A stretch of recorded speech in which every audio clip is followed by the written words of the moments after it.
प्रभावी ढंग से अपने जीवन का हिस्सा माना है और उन संकल्पों के साथ जुड़ करके हमें विकसित भारत के सपने को साकार करना है। यह आज सीएल के जज्बे में स्पष्ट दिखाई दे रहा है। मैं इसके लिए आज के समारोह में उपस्थित केंद्रीय विज्ञान और प्रौद्योगिकी मंत्री माननीय डॉक्टर जितेंद्र सिंह जी का, विभाग के सभी अधिकारियों का इसके लिए हृदय से मैं अभिनंदन करता हूं, उनका स्वागत भी करता हूं।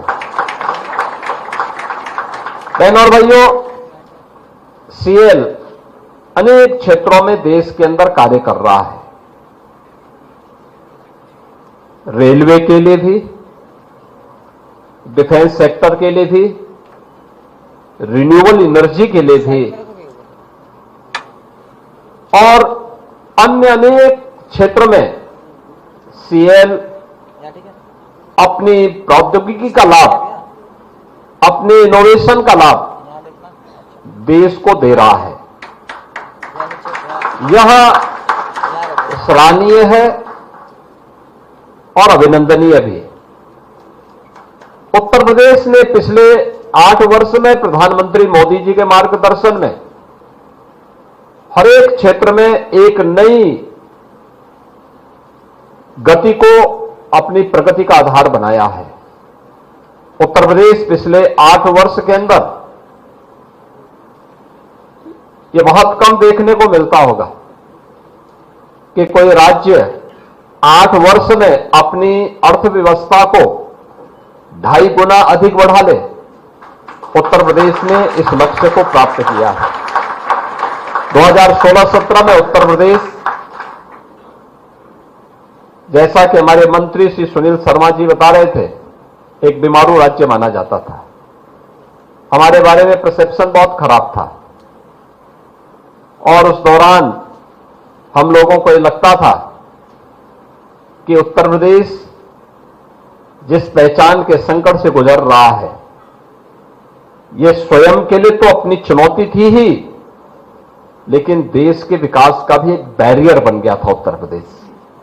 आज जिस गाजियाबाद में है, सीएल के लोग इस गाजियाबाद की 8 वर्ष पहले की छवि को जानते होंगे।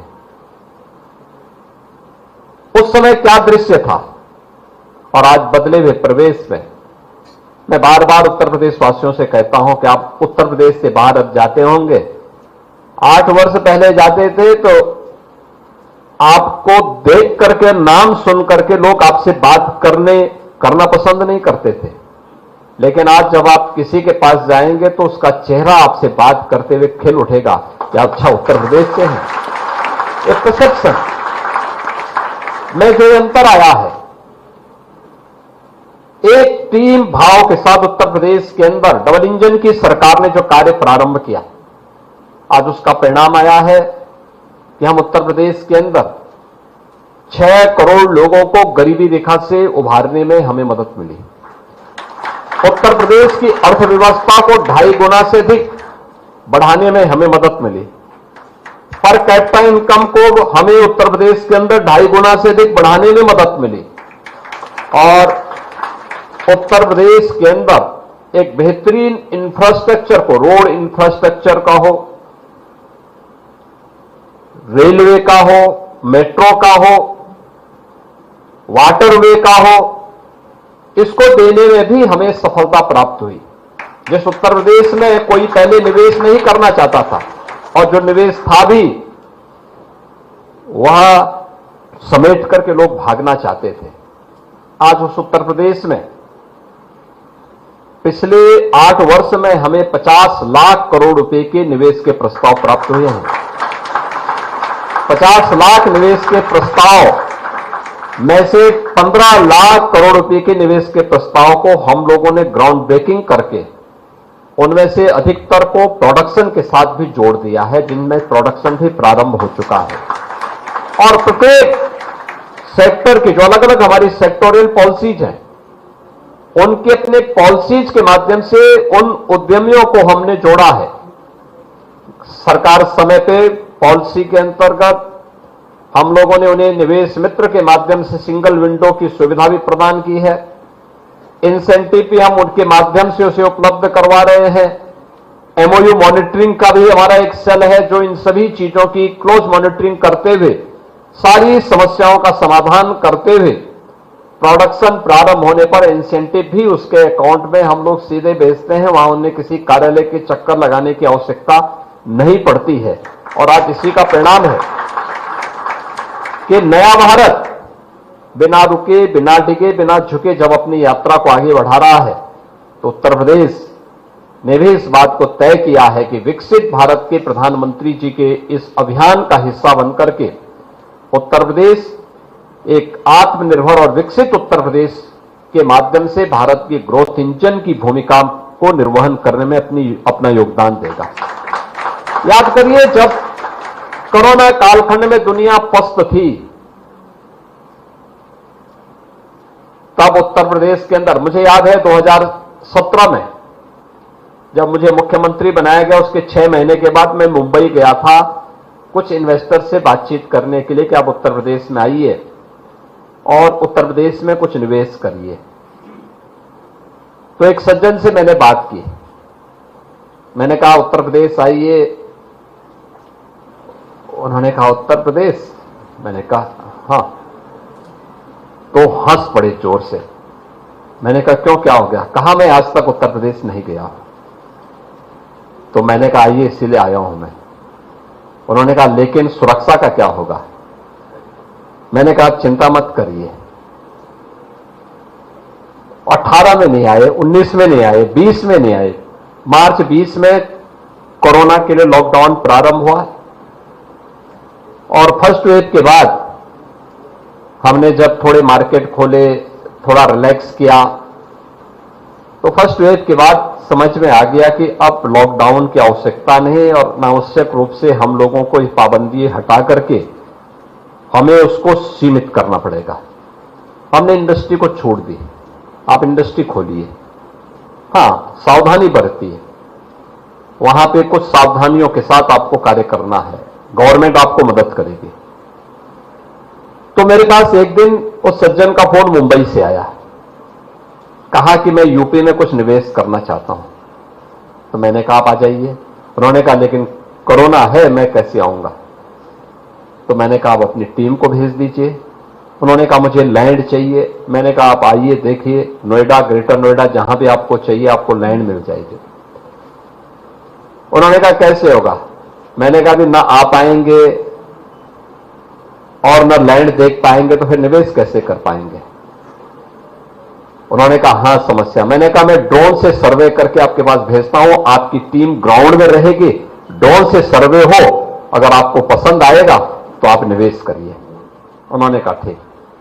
हमने ड्रोन के माध्यम से सर्वे करके, और उनकी टीम जमीन पर थे, और उन्होंने 2020 में जमीन उन्हें पसंद आई, उन्होंने निवेश अपना प्रारंभ किया। पहला डाटा सेंटर उत्तर प्रदेश के अंदर उन्होंने स्थापित किया, जिसे हमने 2022 में देश को समर्पित कर दिया। बहुत सफलतापूर्वक कार्य कर रहा है। अब उत्तर प्रदेश के अंदर डाटा सेंटर के तहत अब तक 6 ऐसे बड़े सेंटर स्थापित हो चुके हैं जो कभी लोग सोचते भी नहीं थे कि उत्तर प्रदेश में भी इस सेक्टर में कोई निवेश कर पाएगा। आज हर एक सेक्टर में जो कार्य हो रहे हैं, डिफेंस सेक्टर में प्रधानमंत्री जी ने देश के अंदर डिफेंस मैन्युफैक्चरिंग कॉरिडोर के जो 2 नए सेक्टर देश के अंदर चिन्हित किए थे कार्य करने के लिए, उनमें उत्तर प्रदेश के अंदर भी और तमिलनाडु के अंदर भी 2 डिफेंस मैन्युफैक्चरिंग कॉरिडोर दिए थे। उत्तर प्रदेश के अंदर 6 नोड में हम इसको विकसित कर रहे हैं, और मेरा अब तक जो अनुमान है कि लगभग 25,000 करोड़ रुपए से अधिक के निवेश के प्रस्ताव हमारे पास आए हैं।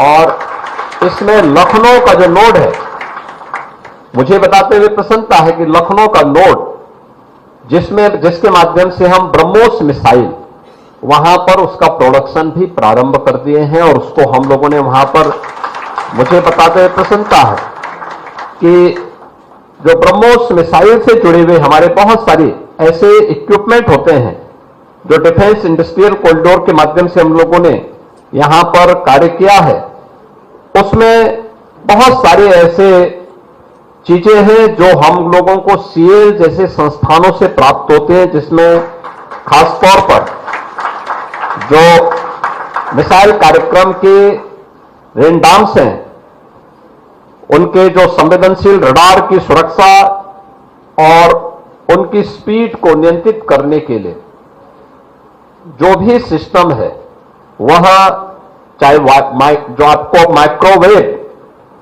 फेराइस ब्रह्मोस मिसाइल का रडार, इलेक्ट्रॉनिक वारफेयर और नेवल स्टील्थ प्रणाली का प्रयोग, ये जो हम करते हैं, सीएल जैसे संस्थान ही उसमें ब्रह्मोस मिसाइल के लिए वहां पर उपलब्ध करवा रहे हैं। और अभी हाल ही में ऑपरेशन सिंदूर के दौरान आकाश मिसाइल और ब्रह्मोस मिसाइल का सफलतापूर्वक परीक्षण पाकिस्तान पर करके हम लोगों ने देखा भी है।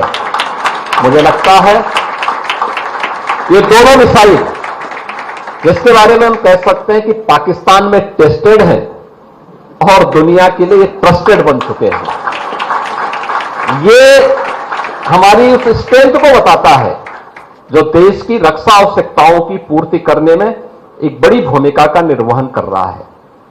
उन सभी बातों को लेकर के अन्य तमाम सेक्टर में भी जो कार्य सीएल के द्वारा प्रारंभ किए गए हैं, मुझे लगता है कि वह खासतौर पर आज का समय हम इस लक्ष्य की तरफ बढ़ रहे हैं। प्रधानमंत्री जी ने भी तय किया है 2070 तक हमें नेट जीरो के लक्ष्य को प्राप्त करना है। नेट जीरो के लक्ष्य को प्राप्त करने के लिए अगर आप देखेंगे, दुनिया के तमाम विकसित देशों ने अपने यहां थर्मल पावर के प्रोडक्शन को बैन किया है, कंट्रोल किया है। उन्होंने रिन्यूएबल एनर्जी को या ग्रीन एनर्जी की तरफ ये लोग गए हैं। हाइड्रोजन एनर्जी उसमें हो सकती है, उसमें एटॉमिक एनर्जी हो सकती है। ये बहुत सारी चीजें हैं जिसमें उन लोगों ने कदम बढ़ाए हैं। भारत के अंदर इलेक्ट्रॉनिक्स यानी यह क्षेत्र हमारे पास ऐसा है जिसमें रिन्यूएबल एनर्जी के सेक्टर में हम लोगों को एक अच्छा कार्य करना होगा। और मुझे लगता है कि भारत की उन अग्रणी संस्थाओं में सीएल है, जिन्होंने सोलर फोटोवोल्टिक मॉड्यूल स्थापित किया है, उसको बनाने में सफलता प्राप्त की है। और इसका उपयोग हम लोगों ने कई जगह पर किया है, खासतौर पर उन जगहों पर जो हमारे ट्राइबल एरिया थे, जहां पर हम लोग सामान्य लाइन पहुंचाने में मदद थी, बीच उसमें मदद नहीं हो पा रही थी, जंगलों के बीच में था, फॉरेस्ट के किले लेने में दिक्कतें हो रही थी, एनजीटी के तमाम उसमें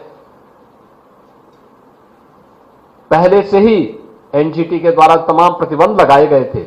उन स्थितियों में हम लोगों ने वहां पर सोलर पैनल के माध्यम से ही उन लोगों को बिजली के कनेक्शन और वहां पे इलेक्ट्रिफिकेशन के लक्ष्य को प्राप्त करने में हमने वहां पर सफलता प्राप्त की है। और इस सेक्टर में बहुत कुछ संभावनाएं अभी छिपी हुई हैं। हम लोगों ने तय किया है कि 2027 तक उत्तर प्रदेश 20,000 मेगावाट का रिन्यूएबल पावर को जनरेट करेगा उत्तर प्रदेश के अंदर। और इस दिशा में हम लोगों ने अलग अलग क्षेत्रों में कार्य प्रारंभ किया है। रेलवे की सेफ्टी एंड सिक्योरिटी को लेकर के भी बहुत बार लोगों के द्वारा प्रश्न उठाए जाते हैं और इस पर भी सीएल ने अच्छा काम किया। उसका एक मॉडल हम लोग अभी यहां पे देख रहे थे। सिग्नल सिस्टम को कैसे हम लोग आधुनिक तकनीक के माध्यम से जोड़ करके सेफ्टी के उन लक्ष्यों को प्राप्त कर सकते हैं जो एक आधुनिक रेल के माध्यम से आज भारत सरकार अचीव कर रही है। इसके अलावा जो हम लोगों ने देखा है, खासतौर पर पिछले 8 वर्ष में हम लोगों ने अपनी स्कूली शिक्षा में, हमारी बेसिक शिक्षा के एजुकेशन में पढ़ने वाले बच्चों की संख्या है वर्तमान में लगभग यानी जो सरकारी संस्थान है अकेले उनमें 1,91,00,000 बच्चे पढ़ते हैं।